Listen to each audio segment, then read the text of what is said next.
Hello, everyone. How are you guys doing today? Welcome to today's live stream. Just making sure here that my microphone is good and ready to go. Welcome. If you are brand new around here, my name is Mariana. You're watching Mexico Relocation Guide, where we teach you how to move to Mexico the right way. And I say the right way because there's certainly a wrong way, a not so right way, and then there's definitely the right way. So thank you all so much for joining me tonight. Do you have any Thanksgiving plans? For those of you who are watching us from the United States, I would love to know if you have any Thanksgiving plans and what those are. I'm going to give you guys here a minute to join us. I have a couple of big announcements, which I'm sure you guys are wondering what that is, since I titled this video Big Announcement. So definitely stay with me. I'm just giving you guys a minute here to join me. From Missouri, love it. Hello. Puerto Vallarta. Awesome. Philadelphia, Columbus. Yeah, let me know where you guys are watching us from. I would love to say hello. Hello, Greg. How are you? I see your questions coming in, so definitely start posting your questions. This Q&A is for you, where I answer questions, right, that you guys have about moving to Mexico. I certainly have a lot of information, and if I don't, because I don't pretend to know everything, but if I don't, I can at least point you to the right people or the right resources that do. So please go ahead and start posting in your questions and let me know where you're watching from. Canada, Australia. I love it. I actually have a gentleman that's going to be on the show in a couple of weeks. He just moved to Guadalajara from Australia. Well, he didn't just move, but he moved recently to Guadalajara from Australia. And him and his Mexican girlfriend, Mari Carmen, are going to join me on December 11th. So thank you so much, you guys, for coming in. And yeah, thanks for saying hello. All right. So first up, big announcement. In case you missed it last week, I ran a giveaway. And with that giveaway, I was giving 3 lucky winners a chance to win free access to our complete Mexico relocation guide, which is usually valued at $495 US. It's a one-time fee. You get lifetime access, but 3 people got it completely free. I announced those winners this morning. So if you missed it, go check out our YouTube post. You can also see it on Facebook. If you were part of our newsletter, I announced it there. And then, of course, I obviously told those people directly too, which all 3 of them are ecstatic. They already claimed their prize. So congrats. Yay. Now, for the rest of you, obviously, if you didn't win, I don't want you to feel like you didn't get something. So I'm running a pretty large sale. I mean, it's the biggest one that we do once a year. We never do really anything like it throughout the year. And it's $100 off the complete Mexico relocation guide. So normally it's $495. But if you buy right now and before December 2nd, so today is the 25th of November. If you buy before December 2nd, you get $100 off. Plus, you also automatically get entered to win one of 5 free private relocation tours in Mexico. So 5 people are going to win a free Mexico relocation tour. These are private. They're usually valued at $300, and we offer them all over Mexico. We offer them. I'm going to share screen real quick with you guys because I know that these are a lot of different cities. So let's go to my shared screen here. We have them in Aguascalientes, Ajijica, Comal, Atlisco, Barra de Navidad, Bacalar, Boca del Rio, Bucerías, Cabo San Lucas, Campeche, Cancun, Chacala. I mean, you guys get it. There's a long list of cities across Mexico where we have them. We certainly have tour guides in the most popular cities like Mazatlan, Puerto Vallarta, Mérida, Mexico City, San Miguel de Allende, Querétaro, Cancun, Playa del Carmen, all over Mexico, you guys. So certainly if there's somewhere in one of these 50 plus cities that you're interested in moving to, I can connect you with somebody. So anyway, if you buy before December 2nd, you automatically get entered to win one of 5 free private relocation tours. And you also immediately get $100 off. For that, I'm going to put a link in the comments. You have to use coupon code Black Friday 100 when you purchase. So when you go by, there's going to be a little box at the top that says enter coupon code. You have to enter it there. It'll automatically remove $100 off. And you buy once, you get lifetime access. I'm consistently updating the guide with the most current information. Like, for example, it's another announcement that I want to make is that the immigration fees have officially gone up for 2026, which if you caught my live stream last week, I already announced, but I wanted to reiterate it for those of you who missed it. Normally they go up every year, but in 2026, they're going to go up significantly. Now, normally the immigration fees are, I'm going to pull them up here. So normally the immigration fees for a temporary residency in 2025, they were about 5,000 and some pesos. And now in 2026, starting in end of January, February, they're going to be 11,140 pesos, which is about $600. So they're going from $300 to about $600 for the initial year. For permanent residents, you were paying about $350, and now they're going up to about $730 some in USD in 2026, assuming that the exchange rate stays at about 18.5 as it has been for the past couple of months. So yeah, anyway, if you're interested in getting that facilitator to help you out and make sure that you are, I mean, there's no guarantee, right, that you can get an appointment before the fees actually go up by like end of January. But if you can, and you want to take advantage of that, smaller fee before they actually go up, you definitely want to work with a facilitator that can get you an appointment with immigration as soon as possible, if you are already pre-approved with the consulate. So obviously you have to start that process first. For most of you, that process starts in your home country at a Mexican consulate, and then you have to travel to Mexico to do the second part. Without giving you too much to ponder about, first things first, the Black Friday sale ends December 2nd. Use coupon code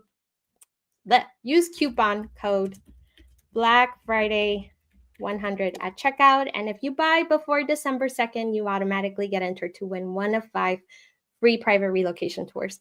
By the way, I will be announcing the winners for those on December 5th of this year. And you will have a year to be able to use it if in case you are a winner. Okay, so that's so sweet.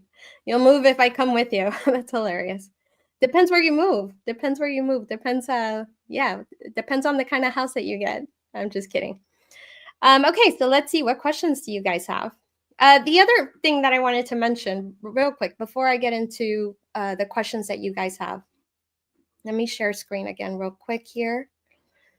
Okay, so for those of you who are hiring household help in Mexico, there is a thing called aguinaldo. And aguinaldo is essentially that employee's Christmas bonus, right? But it's mandatory. So it doesn't matter if they've worked for you the entire year, 20 days, half the year. It is mandatory for you to pay aguinaldo to anybody that you employ regularly. So that's the key thing here. So somebody works for you once a week, twice a week. I'm thinking house cleaning, right? Or gardening. Somebody works for you once a week, twice a week, then that is regular work. So if you want to know what the aguinaldo calculation is, I have a blog post about it, and I'm going to share in the comments here. It's due before December 20th. And the calculation, I know it seems very complicated. It's actually not that complicated if you just plug in the numbers. There's also a link that you can use, which I have on this blog post, that gives you the calculation. So if you just plug in your numbers, it gives you the calculation. Now, just to give you an example, a lot of house cleaners get paid about 400 pesos per day. Obviously, depending on where in Mexico you live, depending on how much they're doing for you, depending on what rate you have secured with that house cleaner. But it's not uncommon to pay about 400 pesos per day for a basic cleaning. Obviously, depending on the house too, and those kinds of things. Now, if I do the calculation, right, and just assuming that they worked only 20 days for me so far, so maybe, you just moved about 3 months ago and they've only come a couple 20 times, or 20 days, right? You employ them Monday through Wednesday or something like that. Then you would plug that into here. If I do that calculation, it's 328 pesos for their aguinaldo, right? So in my opinion, it's a small amount. If they just started, it's obviously like reflective of how much time they have been with you. But if it was 328 pesos for me, I would just round it up to 350. That's my personal opinion. What's mandated is actually what comes out in the calculation. So just FYI, aguinaldos are due before December 20th. Okay.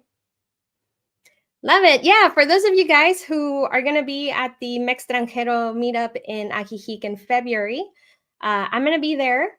Maybe Dustin is going to be there with me. I'm still not 100% sure. I have to figure out my dog sitting situation, but it starts beginning of February. I'm going to post all those details for you guys as soon as possible. I'm just kind of narrowing down some specifics with the organizers of the event, which are two of my very dearest friends and other YouTubers that you guys might recognize, Remarkable Life.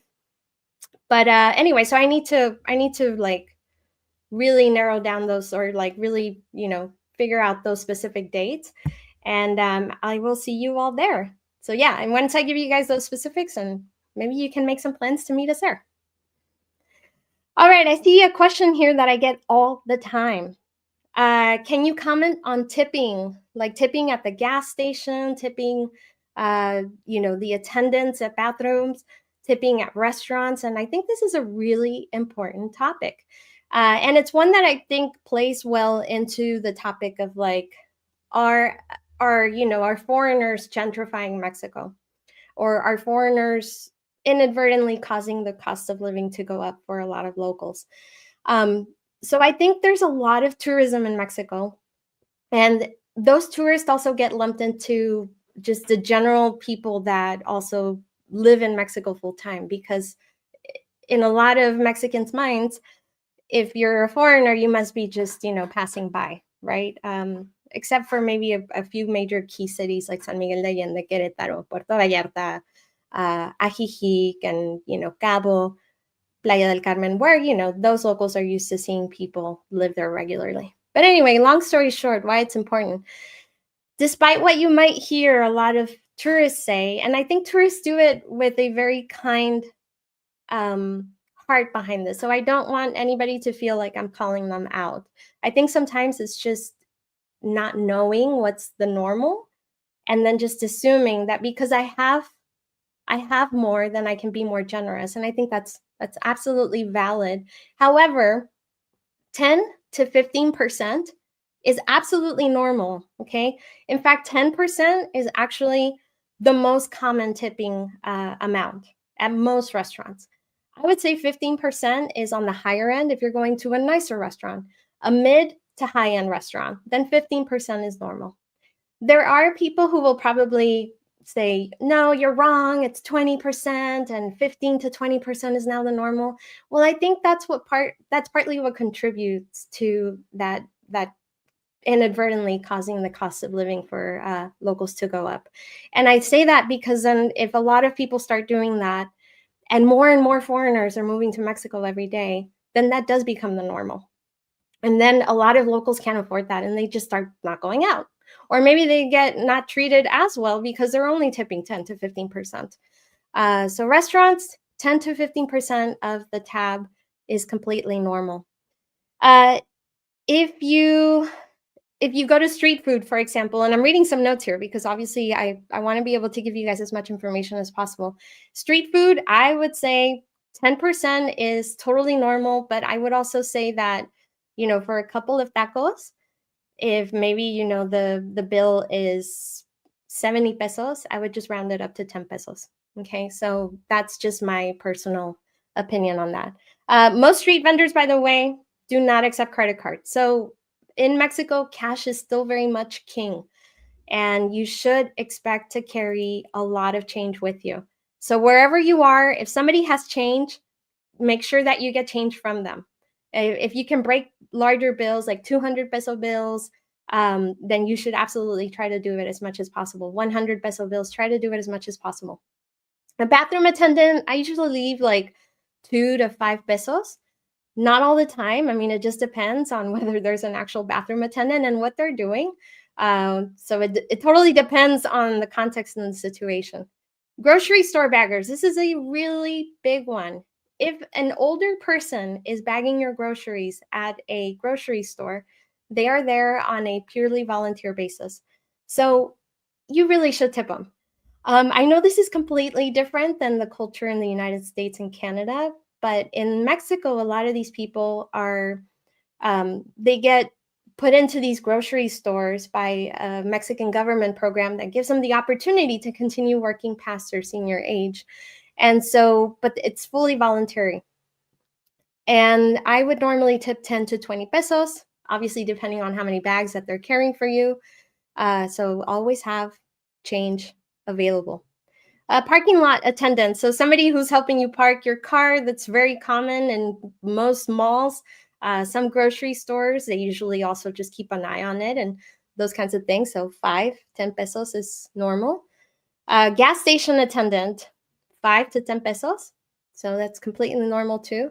And, I would only tip a gas station attendant if they also wipe my windshields, if they're making sure, like, they're courteous. They're not trying to pull one over me, because I know that gas stations have a lot of scams where they don't zero out the machine, so then you're just paying whatever amount on top of what was already on there. And some people don't know this, so they don't know to check before they get there. So if you're pumping gas in Mexico and you're not used to it, make sure that you see that they zero out the machine, and make sure that you're checking to see how much gas they're putting and what the amount is, so that you get charged that exact amount on your card, or that you pay that amount with your pesos.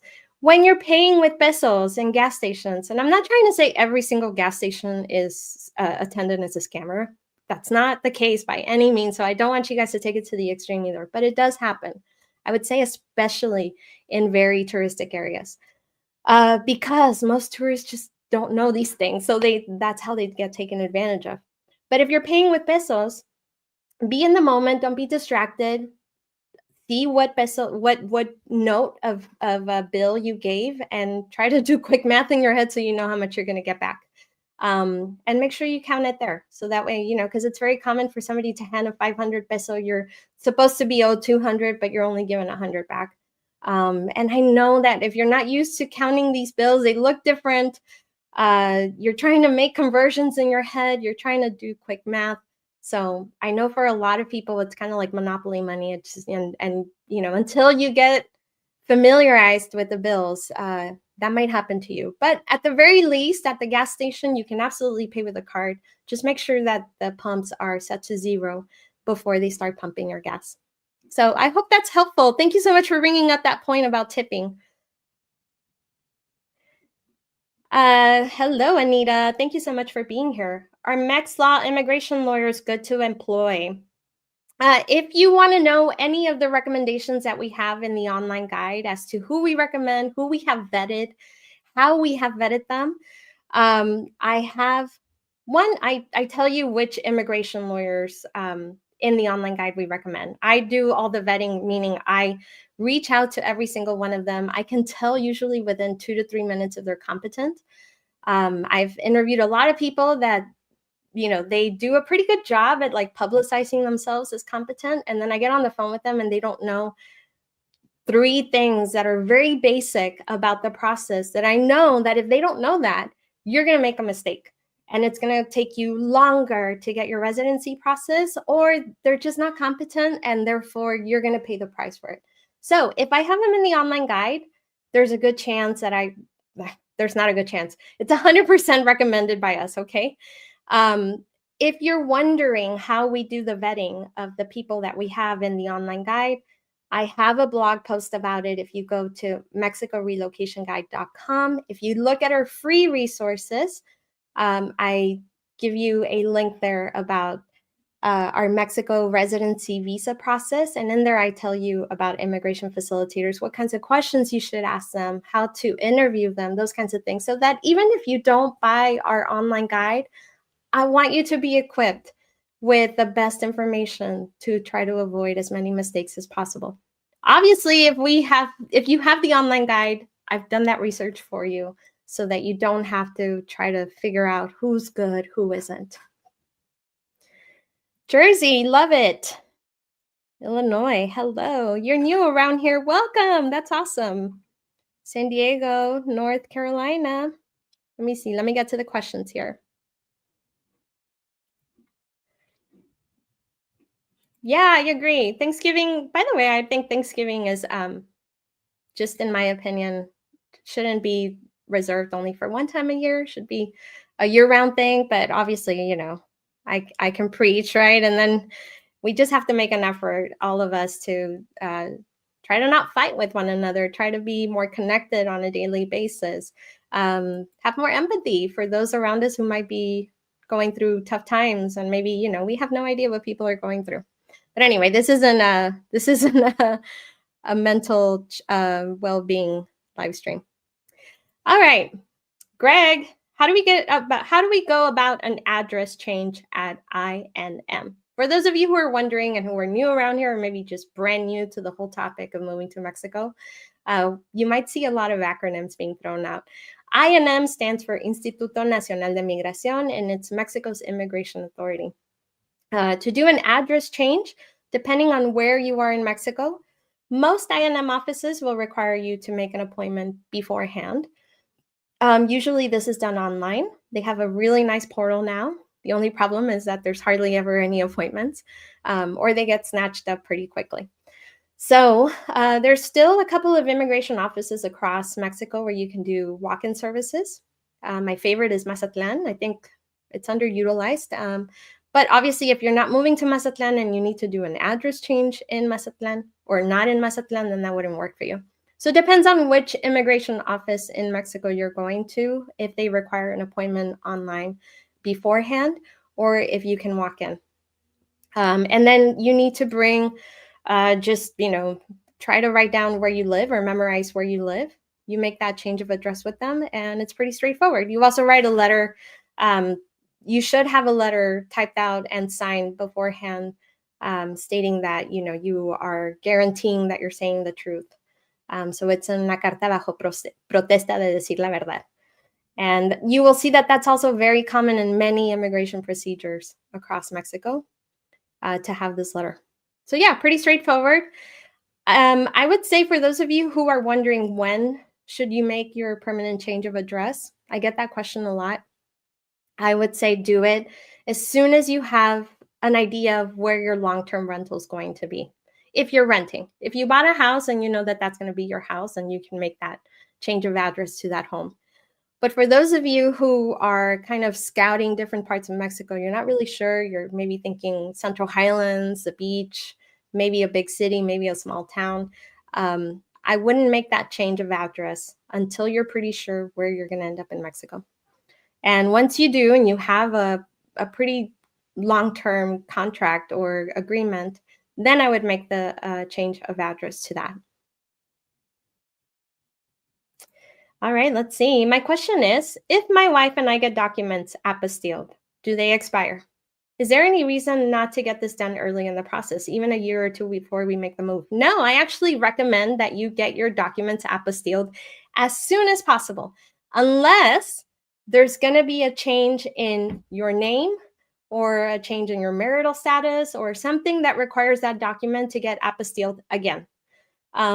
But if there's not going to be any changes in the document information, then you can get that apostille done months, years before. No, they do not expire. And in fact, even if you don't need them in the beginning stages of your process for residency, because maybe you're applying by yourself, or I get that maybe you're not, right? Like you said, you and your wife, you're probably asking about your marriage certificate.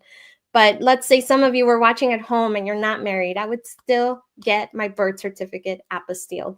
You never know when you might need it. You might need to write a will. You might need to do it for your fideicomiso.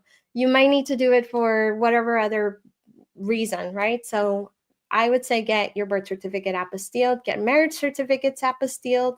If you are wanting to enroll children in school, you might need to get their school records apostilled. It totally depends on the school and what kinds of things they require before you enroll them.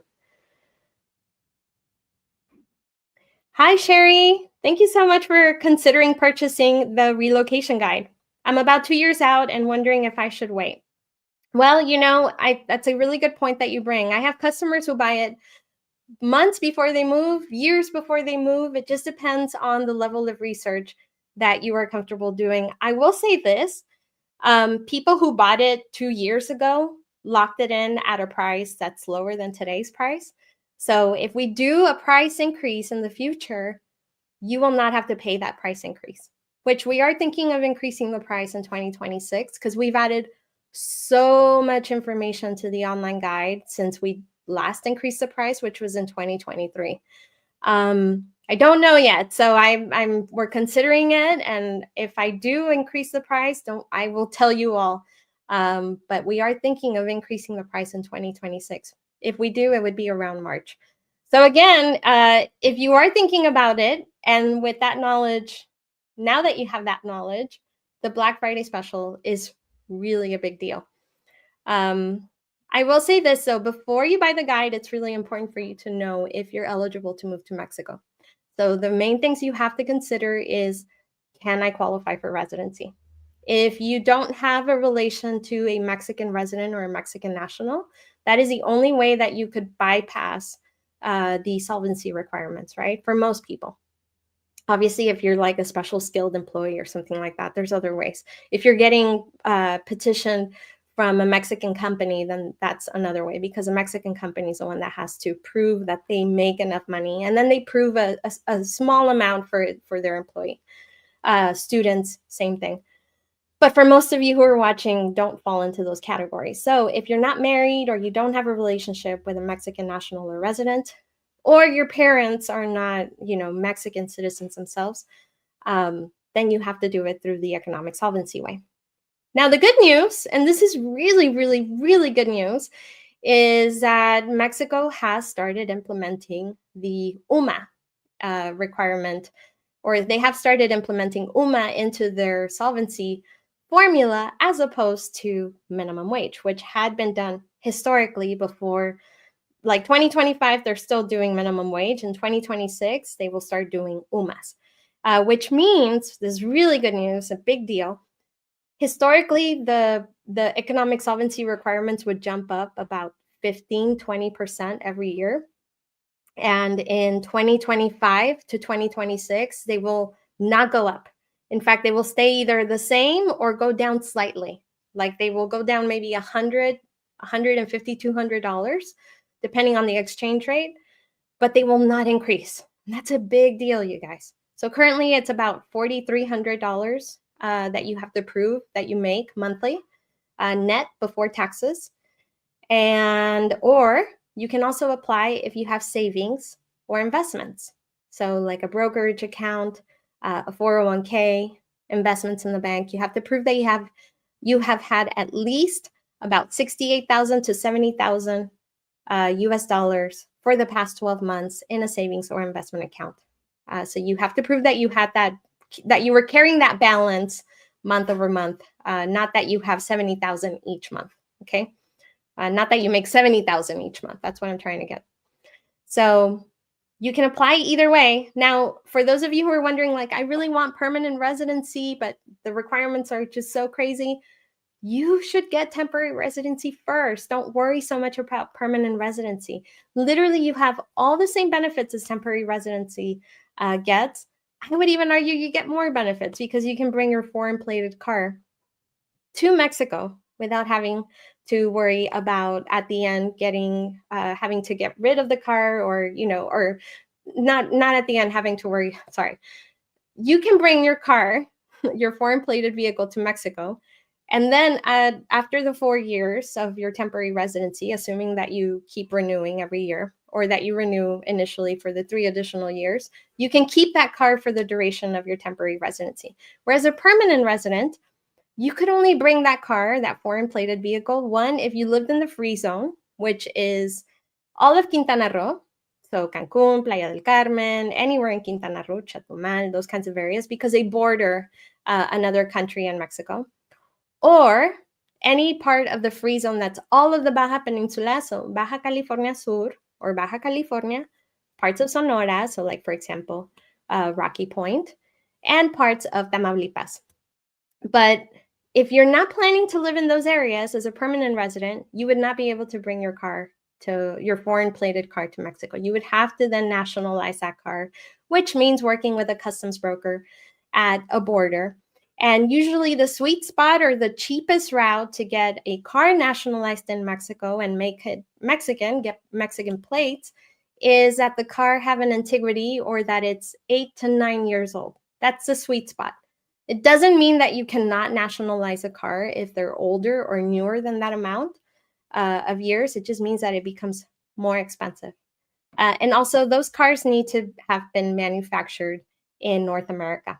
So only certain cars can be nationalized. But anyway, for those of you who are like really, really tight on having permanent residency and you don't want temporary residency, I would say maybe you don't understand the differences. There's really not many. And I would say that even with temporary, you have more benefits. And after 4 years, you can become a permanent resident without having to meet the financial solvency requirements again. So it's really not a big deal if you get temporary residency. The requirements are lower. Usually the barrier to entry is lower. Permanent residents in most consulates only give permanent residency to people who are over 60 years of age. Not all the time, but mostly. And who can suffice the permanent residency requirements, which are pretty high. I mean, they're like over $7,000 a month for the past 6 months in monthly income to be able to qualify.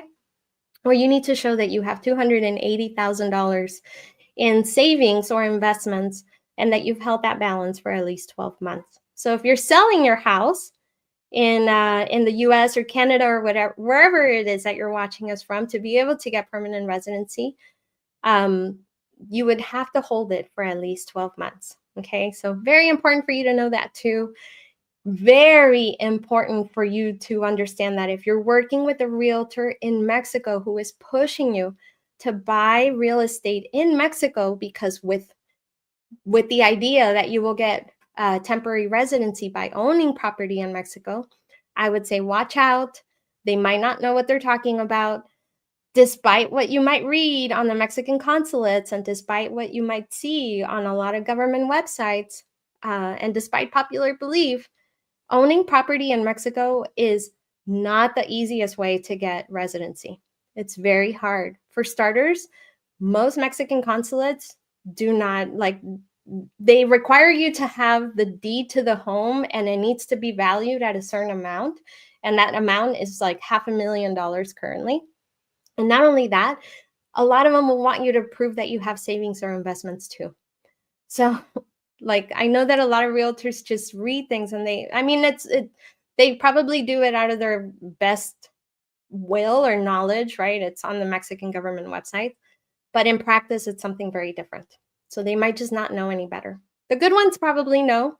So just be careful. Don't buy a house with the idea that that's how you're going to get residency, because instead you could hang on to that money and then keep it there for 12 months to be able to actually qualify for residency. And that in practice happens all the time. People get approved for residency by having savings or investments all the time. So don't spend your money before actually seeing if what all the routes are. Very important. I would also say that, you should try to rent in Mexico for 6 months or a year before buying anything. I think most good realtors that are used to working with foreigners will understand that. And in fact, a lot of them will probably say the same thing. So, yeah. So anyway, so if you're thinking about buying the guide, it was a really long story. If you're thinking about buying the guide, you've been thinking about it for years. Our Black Friday sale is a really big one. Oh, that's awesome. Living in San Cristobal de las Casas and loving it. I think San Cristobal de las Casas is also a very cool city. In fact, somebody asked me earlier. Let me see if I can find that for you guys.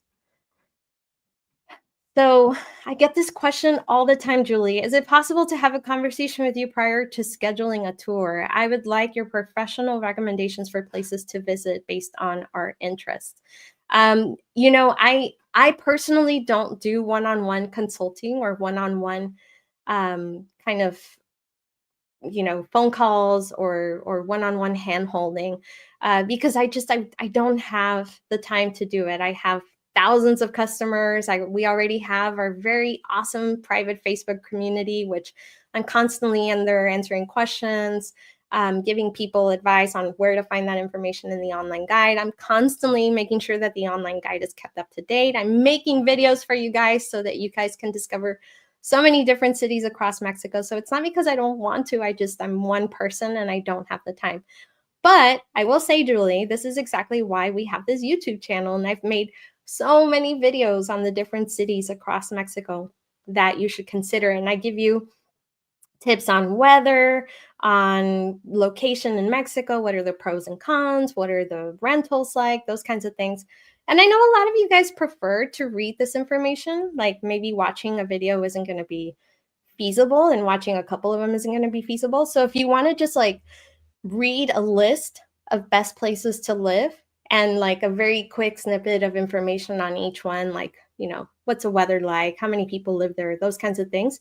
I've made an entire list of like the ultimate guide of best places to live. Let me share it with you guys. I'm going to put it in the comments, but I give you a pretty good list of like, these are the places that I recommend. And each one I also link off to its own guide about it, right? So if you're interested in learning more about it and what's special about Puerto Vallarta, why we recommend these neighborhoods, those kinds of things, then you can go specifically to the Puerto Vallarta guide in our website. Now, once you have a short list of places that you want to live in, that's where the relocation tours are really valuable. And that's where a lot of people have found that those are really helpful, because the relocation tours, it's not like a touristic tour. It's not meant for you to go see all the touristic sites, right? With like a group of people. Not that there's anything wrong with that, but if you're thinking about living somewhere, you want to know what living there is like, not what are the tourist places, or maybe what are like, the like beaches, or what are like, the hiking spots and those kinds of things. And maybe those things are covered also on a relocation tour, but it's focused more on showing you neighborhoods. What are the pros and cons of that neighborhood? How are you going to get around? What neighborhoods to avoid, right? Like what areas, kind of sketchy and you shouldn't really consider living in, just in case you are doing a search online for rentals, or maybe you're working with a realtor, what areas you want to live in. And the best part of it, in my opinion, is that somebody else is driving you around. So you don't have to try to figure out the driving culture in Mexico, which varies a lot depending on if you're living up north, you're living down south, if you're living very central. Some things are the same, but some things are definitely different. The aggression behind the wheel is very different, maybe in Merida than parts of Atlisco, for example, right? So just that's the best part to me. Is you don't have to try to figure out like where you're going to be parking, how to get from point A to point B. Somebody else can do all that for you. And it's in the comfort of their vehicle with your group only. So that way you get their undivided attention for that full day, where you can ask them questions as you're touring neighborhoods, as you're seeing where you're going to do your shopping. What are the best days to go to the market? Those kinds of questions that I know a lot of people have. What areas flood? What areas might not have good internet? All those things can be covered on a relocation tour. So I don't offer that type of one-on-one, sorry, but I do recommend looking at that blog post and then making a short list of the places that you want to do more research on, watching some of those videos, making that short list even shorter, and then booking a couple of relocation tours that are private to your group. Yeah, hey, by the way, if you guys are finding this to be valuable, make sure you give it a like. It just helps us, right, with the algorithm, and helps other people find our videos and learn more lessons about moving to Mexico. Hello, Melissa. I'm from St. Louis, Missouri. My question, please. If I plan to move to Lake Chapala and rent to start with, Are there storage facilities where I may keep my U.S. furniture and belongings? Yeah, there's definitely, we call them bodegas. So I'm going to put it in the comment for you guys too. Now, not all bodegas are climate controlled. Now, the nice thing about the Lake Chapala area is that it's not crazy humid all year long like you would find in Puerto Vallarta or Merida, for example, or Cancun or somewhere, right at sea level, for example. But, there is humidity still sometimes in the summer because it rains a lot. So if it's really important for you to find climate controlled storage, then you would try to find bodegas climatizadas or bodegas con aire acondicionado. I know that I'm saying a lot of words that you guys are like, what? I'm going to put it in the comments. So yeah, Google that, bodegas con aire acondicionado and name of city, right? I would say the most likely chance, I don't know about Lake Chapala. I'm certain that there's storage facilities in the actual Lake Chapala area. So like Ajijic, Chapala, or the entrance to the Lake Chapala area. But yeah, it's not an uncommon thing in Mexico. It's very common for people to put their things in storage. And the thing that you would just have to make sure is if they have air conditioning or where you are, and if that's important to you. Okay. Yeah, great question. Do any cities in Mexico still have canje appointments this year? Yes, they do. Lots of them. So good question. Good thing to bring up. Holidays are definitely coming up. We're entering a season now, end of November, beginning of December, where you can still get the second part of your residency process done. You can still do renewals. You can still do change of address, all the immigration procedures that you need, family unification, all of that. But you have to make sure that your ducks are in a row, right? And you also have to keep the expectations right that it may not be a one-day turnaround. Yes, a lot of cities do tend to have a one-day turnaround, but I would never travel to Mexico. If you're traveling to Mexico for the sole purpose of doing your canje and then going back home, so you're not living in Mexico, you're not staying in Mexico after that, I would give myself at least a week, a working week, Monday through Friday kind of week. I think that's reasonable, especially if you're going to start your appointment like, on a Wednesday, or maybe your facilitator is able to schedule you midweek. So just in case there's a hiccup, hopefully there's not. Maybe you get an appointment on Monday, you get done on Monday, and then the rest of the week you have, to be able to enjoy wherever you are and explore. But if there is a hiccup, you definitely don't want to have to do the exit and return permit. One, because they don't always give them, like they don't always issue them. You really have to prove your case as to why you are petitioning one. Two, some offices don't give them at all. So just keep that in mind. There is an exit and return permit that you can get for those of you who are wondering what I'm talking about. And like I just said, not all offices issue them, and it's on a case-by-case basis. But it gives you a specific amount of time to be able to leave Mexico, do whatever it is that you need to do. Maybe you have a job, maybe you have to tie some loose ends and then travel back to Mexico. So you have 60 days to be able to do that, and then you have to come back to Mexico and finish your residency visa process. If you don't, you have to start all over again. So, so yeah, there are still cities in Mexico where you can get a canje appointment. And there are still consulates in Mexico where you can get a consulate appointment. But the holidays are coming up, and I know a lot of you might have not, like, for example, November 20th was Dia de la Revolución. But this year was kind of special because they actually celebrated it on the 17th. So like government offices were closed on the 17th. And a lot of people had no idea that that was a holiday. So if you're going to live in Mexico, I think it's really important that you get familiarized with the holidays in Mexico. I also have, and I know that you guys are probably like, oh, she has a post about everything, but I do, because all these questions have been asked before. So these are important holidays in Mexico. So get familiar with them and what they mean, which ones are official and which ones are just kind of widely celebrated, but not quote unquote official. So if they're not quote unquote official, then that means that government offices aren't necessarily closed. But yeah, we're coming up in the season of holidays. And usually immigration offices across Mexico start closing middle of December, and they won't open again until beginning of next year. So very important for you to know. Another big misconception, because I know a lot of you travel to Mexico for vacation, right? Like you spend your holiday in Mexico, and maybe you're thinking like, well, I'm gonna get my pre-approval at my Mexican consulate. I'll do my travel in December, and then I'll come back, and then I'll come back in February and just finish my canje appointment. You cannot do that. So if you get your pre-approval at a Mexican consulate and you're given that stamp on your passport, the next time you enter Mexico, you have to do your canje. So you have to finish the canje process. Otherwise, you have to start all over again because you'll be entered as a tourist. It'll invalidate your pre-approval, and then you'll just have to start all over again. So definitely don't do that. That's a big mistake that people make.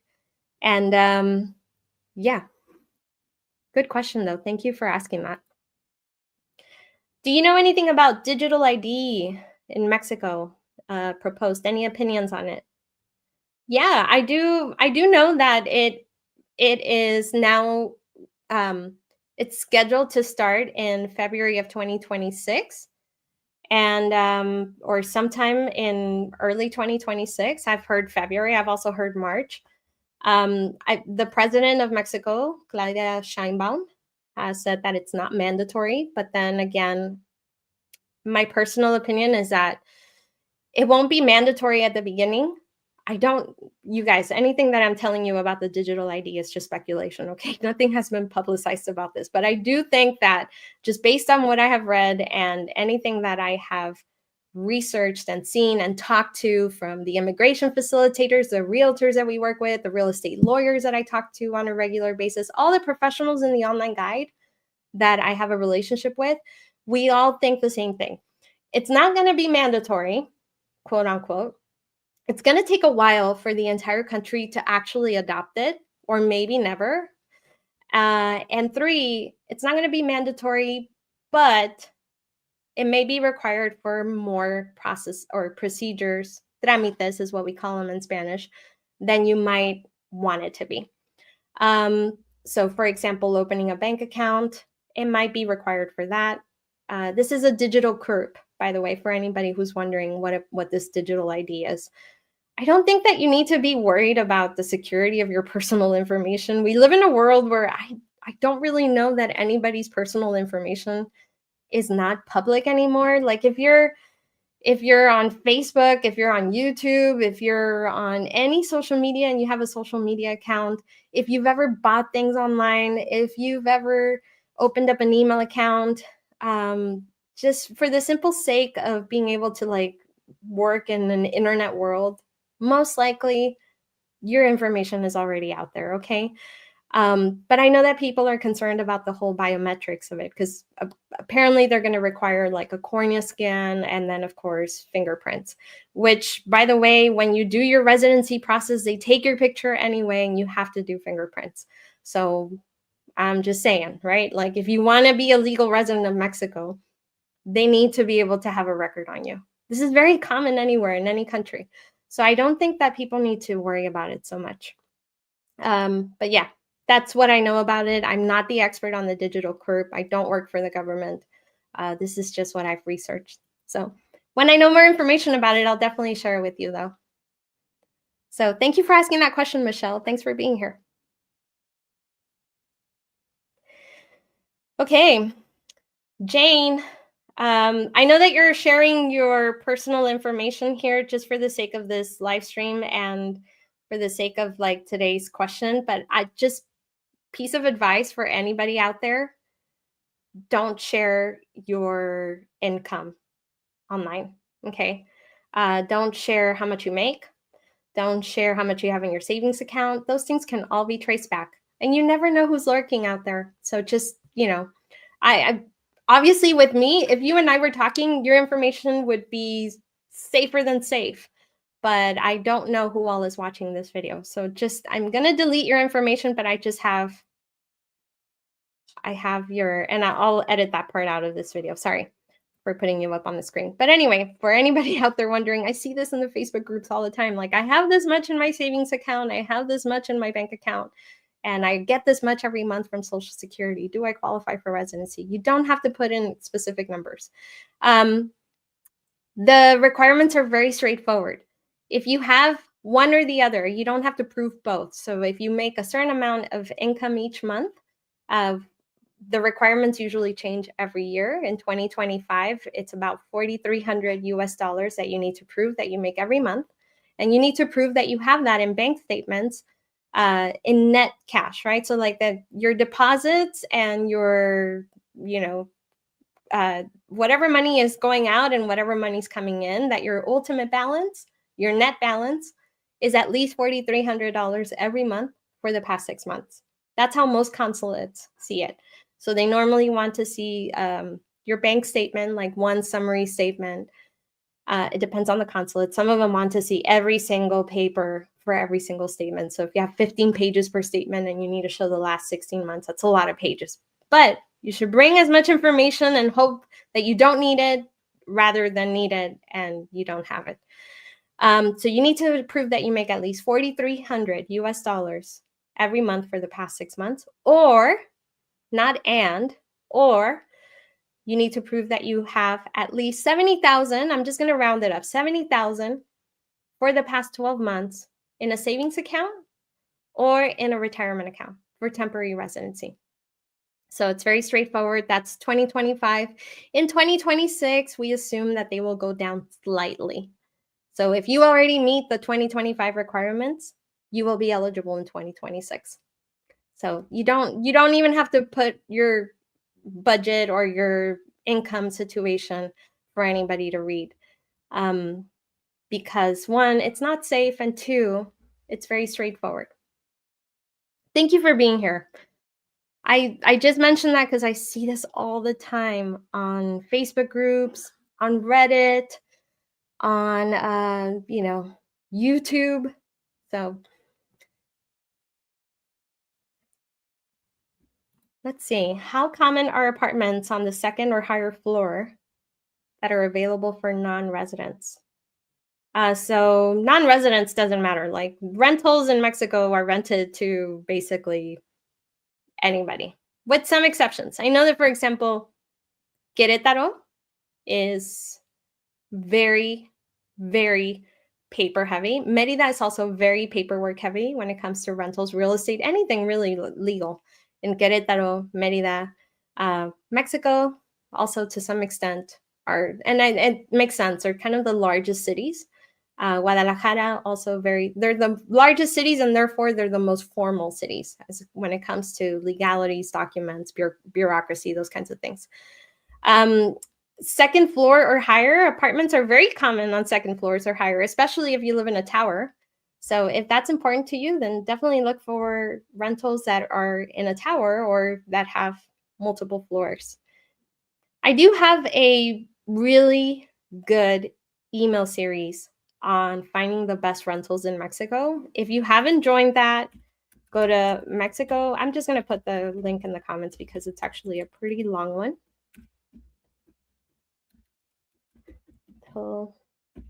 Tips. Go sign up for it. It's 100% free. You get about 5 different emails that tell you what are the best websites I recommend. What are the questions you should ask a realtor? What are the questions that you should ask the landlord? What you should never assume before signing a lease, like making sure that you know exactly what's included in your rental. How do locals find the best rentals, right? So like, how do you see these deals that people say they have and that you do some digging and you can't find those deals? So how would you find the deals that people say that they have or that they currently rent? Jane, if you're really confused, I would suggest that you read our free Mexico residency guide, or that you work with an immigration facilitator who can walk you one-on-one on your residency visa process, exactly what documentation you need. We give you all that information in the online guide. I also give it to you in the Mexican residency free guide. But if you need one-on-one help, which I totally get, 99% of the customers that buy our online guide buy it because they want that one-on-one help with an immigration facilitator. That's what they're there for. And a facilitator, by the way, charges between 8,000 to 10,000 pesos, which is about 450 to about 600 US dollars per person. That does not include immigration fees. Personally, I think they're worth their value threefold. A good facilitator. Like I said, there's people who are very incompetent. So definitely don't hire those. But if they're in our online guide, I have done the vetting for you. And I guarantee you that the people that we recommend are valuable. I know this because I get the feedback all the time from the people that buy the guide and hire them. So anyway. Yeah, medications. That's a good one. Can you please explain further about moving/traveling to Mexico as a retiree with medications and where I can find out more about specific medications? I don't see much information about this topic. Number one, I really recommend you first figuring out what the generic name of your medication is. So what the generic is, and then doing a quick Google search for what the equivalent for that generic is in Mexico. Then you can go to, I'm going to do a quick screen share here to Farmacias del Ahorro.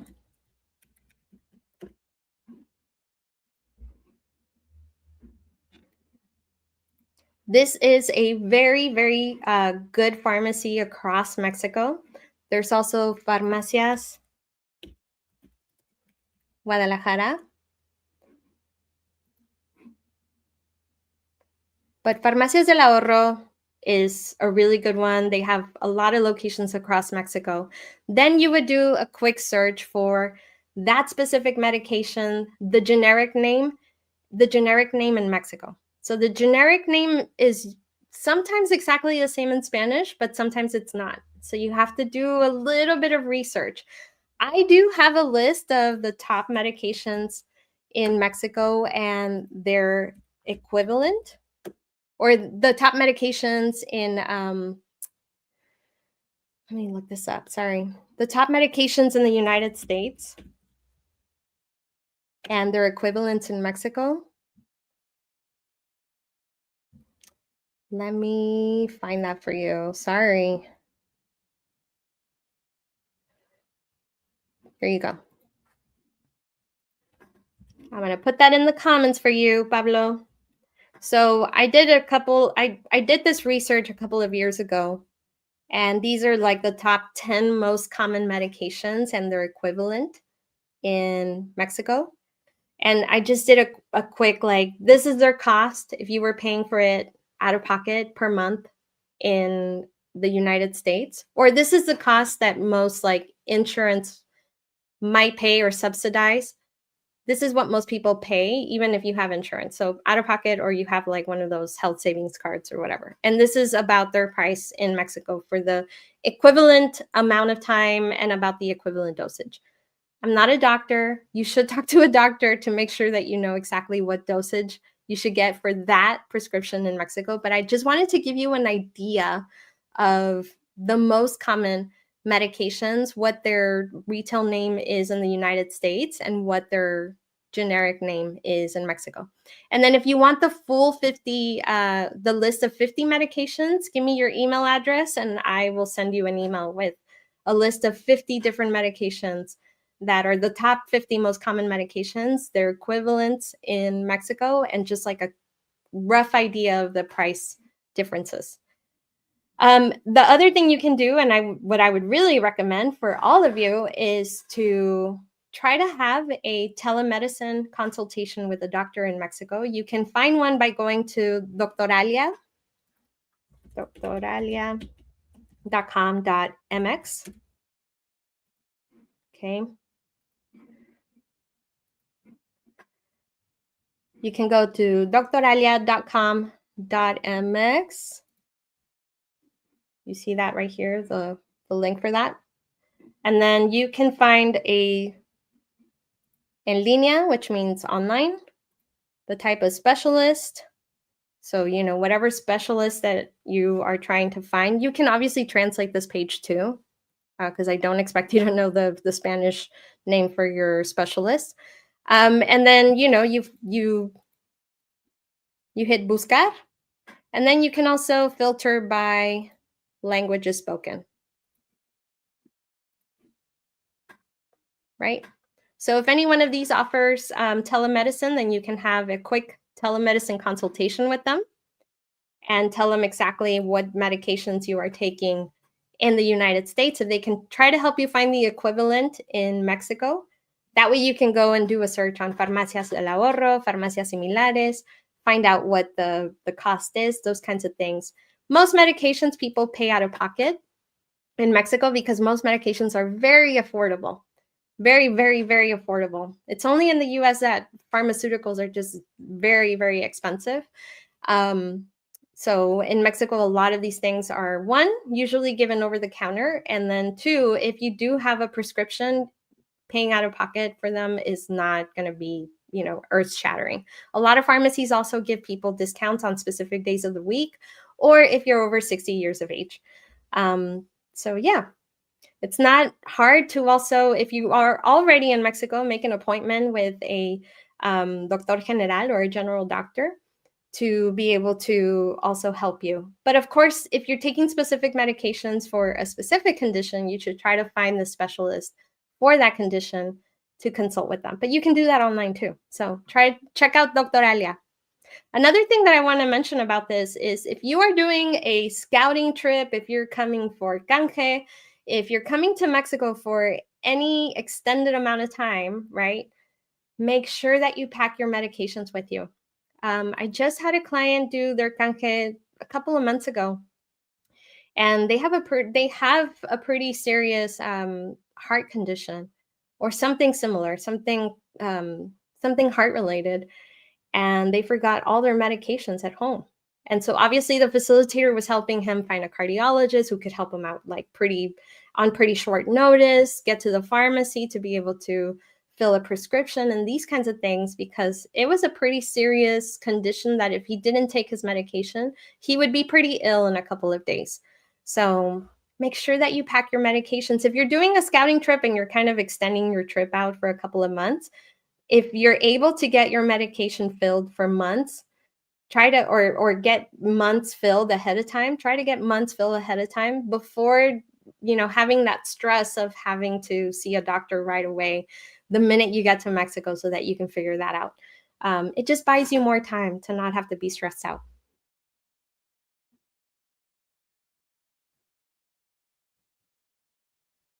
Nice. Yeah. So they tip minimum 10%. Yeah. I think 10%, by the way, is perfectly normal. Uh, I think that is a minimum. I do feel 10% is a minimum. Unless you're going to a very high-end restaurant, then I would do 15%. Ubers, do you tip or not tip? I would say I leave that up to you. How how safe was the driver? What condition was their car in? Were they a good driver? Those kinds of things. So all those things matter. Did they give you good tips? Did they make you feel comfortable?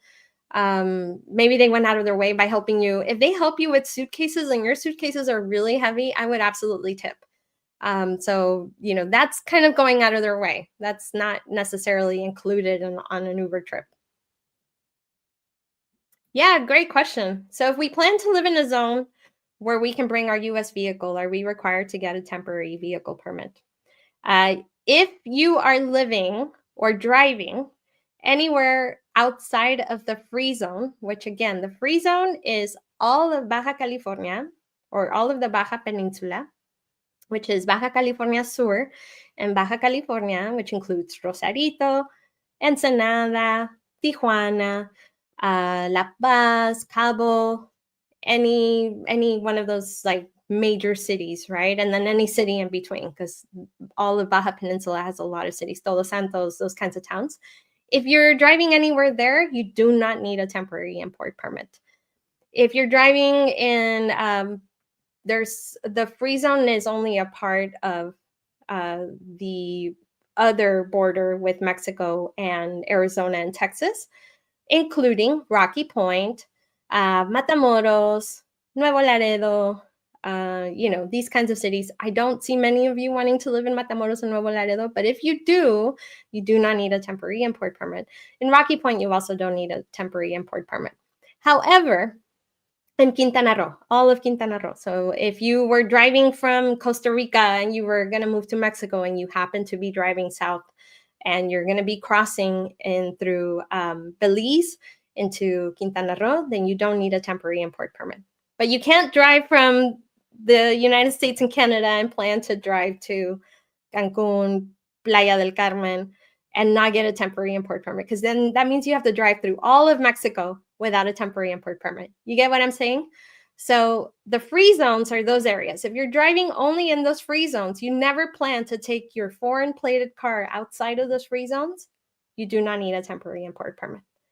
If you ever want to drive that car with foreign plates anywhere outside of the free zone, you need a temporary import permit. So very important that you consider where you're going to take this foreign plated car. A lot of people might just, they only they live in this area and they never plan to drive outside of this area. Or maybe if they do, they rent a car that has Mexican plates. That's totally fine. So I hope that helps answer your question, Michelle. I'm sorry, Claudia. Scammed about 2 times now just because I looked away for 1 minute. Now I just get out and stand next to them. Yeah, it's not a bad idea. Let them know you're watching. And I assume you're talking about gas pumps. So yeah, let them know you're watching. Let them know that you're there, that you're that you're aware of what is happening so that doesn't happen. Another thing that I want to bring up that I see a lot of people make mistakes on, and I know that the holidays are coming up. You're trying maybe to do your canje, maybe you're trying to do a renewal, maybe you're trying to do family unification. For whatever reason, you're traveling during the holidays for the next couple of weeks to do that. And with the stress of the holidays, I know a lot of people can be very distracted or maybe very excited. And maybe it has nothing to do with the holidays. But one thing that I see a lot of people make mistakes on is using the automated kiosks at airports when they're coming in as a resident.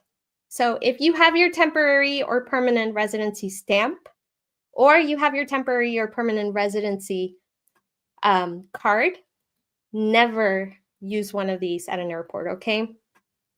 If they look like this, you should walk away. So if you're a resident, do not use any one of these portals. They are at major airports across Mexico and expanding every day. So there might be at more airports now than I was aware of last week, but never use those kiosks, because if you do, they will enter you as a visitor or a tourist, and that invalidates your residency. And then you have to start over again.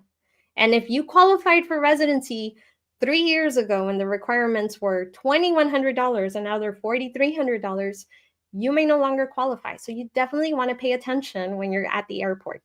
You talk to a human, you always lead with your residency card, then your passport. So make sure they see your residency card first.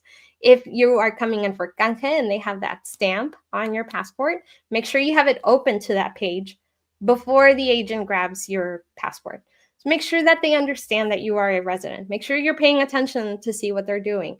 Make sure that they mark canje, or that when you download your digital FMM, that it says canje and that it's for 30 days.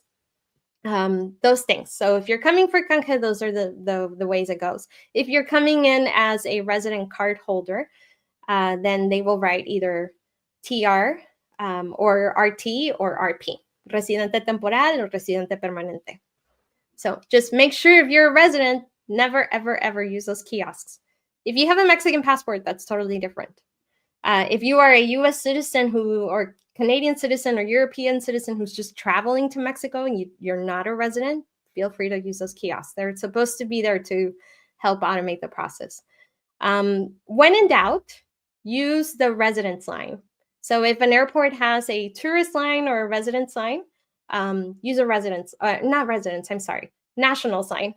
So if it has a tourist line or a national sign, I would go to the national sign. Unless there's somebody there directing traffic and they're asking you what your legal status is. And if you say resident and they tell you to use the visitor's line, then obviously follow their indications. But make sure that when you get to the immigration officer agent in person, that you tell them that you are a resident. And you do that by leading with your residency card or your residency stamp. Yeah, great question, Cherie. When you get the temporary visa for 6 months, do you have to stay in Mexico for the entire time? So this is a misconception. When you get your pre-approval at a Mexican consulate, assuming that you started the process through economic solvency and not through family unification, because they are different. The amount of time that you're given at the Mexican consulate is the same, but some people might start the process in Mexico as opposed to a Mexican consulate. So if you started the process at a Mexican consulate, you will be given a stamp on your passport that's good for 180 days. That's about 6 months. That doesn't mean that you have to stay in Mexico for 180 days. That means that you have up to 180 days to finalize the process in Mexico. However, the next time you come to Mexico with that stamp, you are actually given only 30 days to start the process.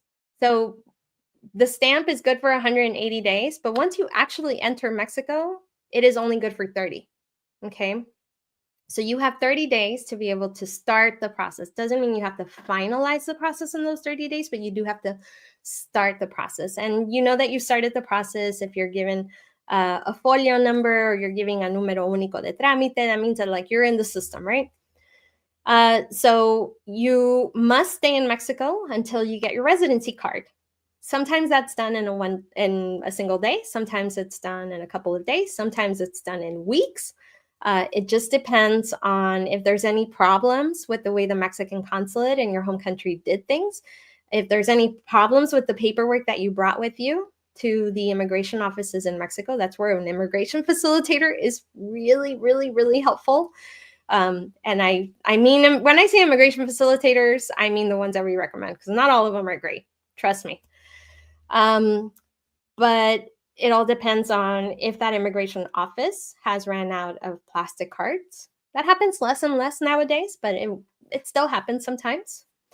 So assuming that there are no hiccups along the way, it can be a pretty fast turnaround time.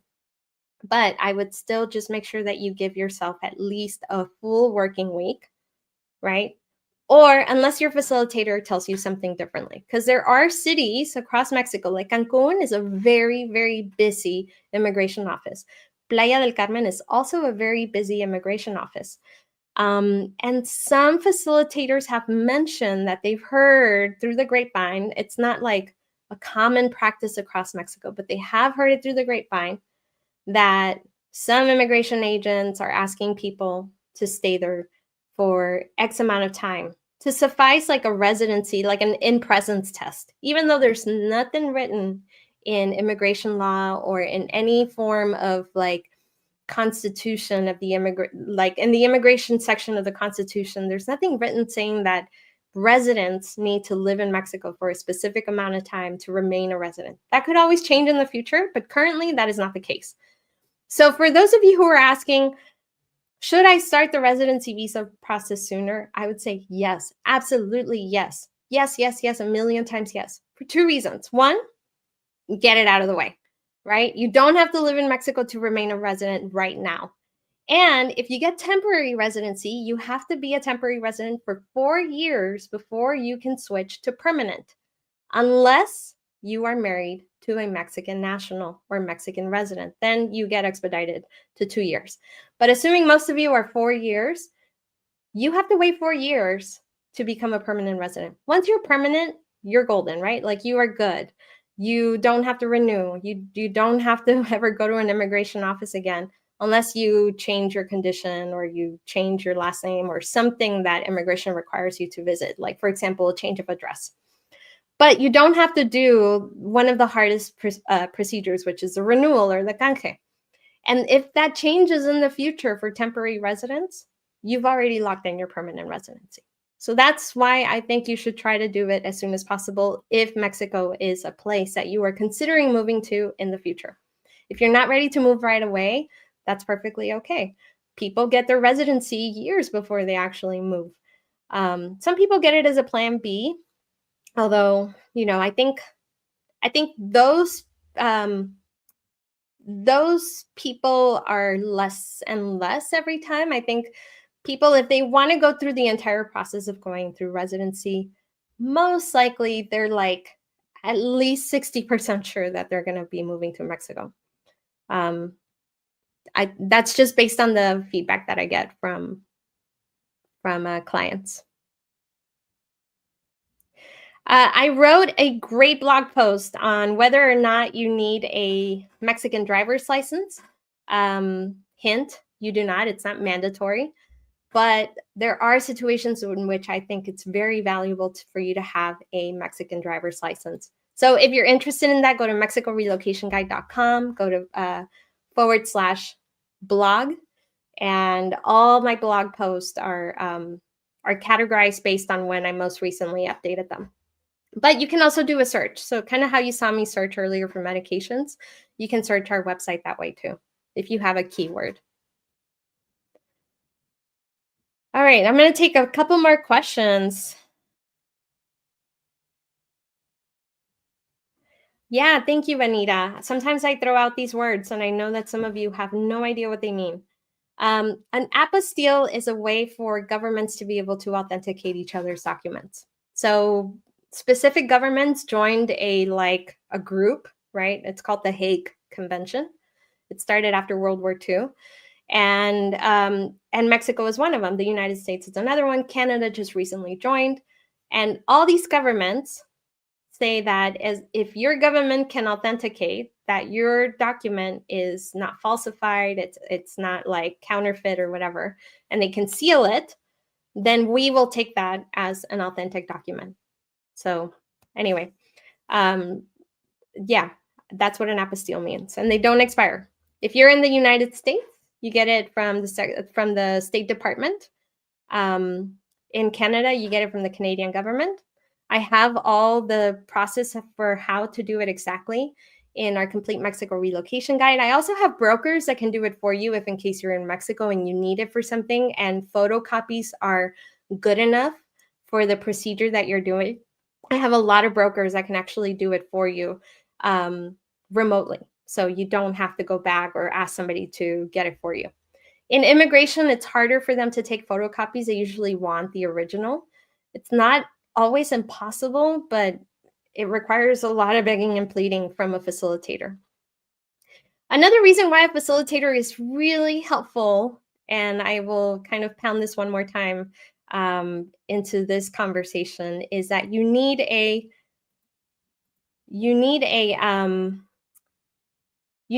your foreign documents translated by an official translator in Mexico, in that locality.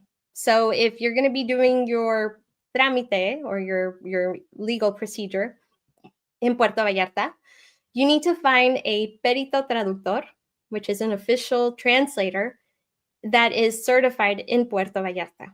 It's not enough to have them like from Mexico City or some other part of Nayarit or Jalisco. So very important why. And the facilitator usually has these connections. If they are not one themselves, they have people that they can hire for a very small fee, which is usually included as part of their entire immigration facilitation fees. As a person who just comes as a foreigner, if you're coming in and doing family unification, you need to not only show that your marriage certificate is apostilled, but you also need to have an official translation. And the perito traductores don't usually stand outside of the immigration offices. So you need to have one lined up before your appointment. So very important why an immigration facilitator is so valuable. They will save you so much time. Tony, it's so good to see you. How are you?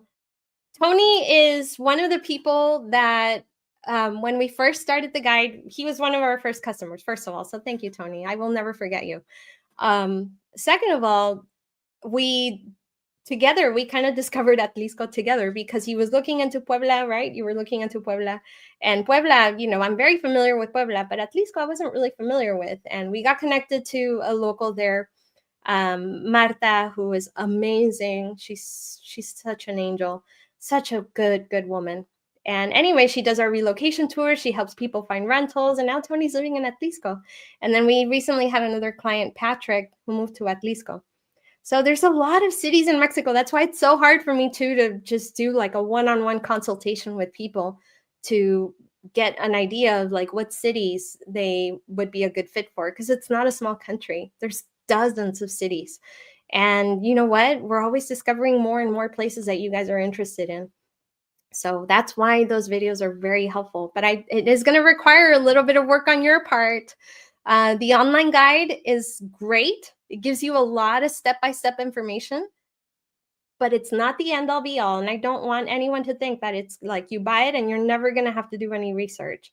It does save you hundreds of hours of research. That I will guarantee. It saves you months of research, okay? And it saves you a lot of headaches. Like there's a lot of things in there that a lot of people have told me, I didn't even know I need to ask, I didn't even know I had to ask this question, or that this even needed to be a question. I never thought about this because things in Mexico work differently. But it's not the end all be all. You will have to do a little bit of research, even if you work with a facilitator, or even if you work with a contact that helps you get your RFC, which is now mandatory for anyone over the age of 18 who's either a resident or a national. You know, even if you're just getting a rental, even if you like it will require a little bit of your own research.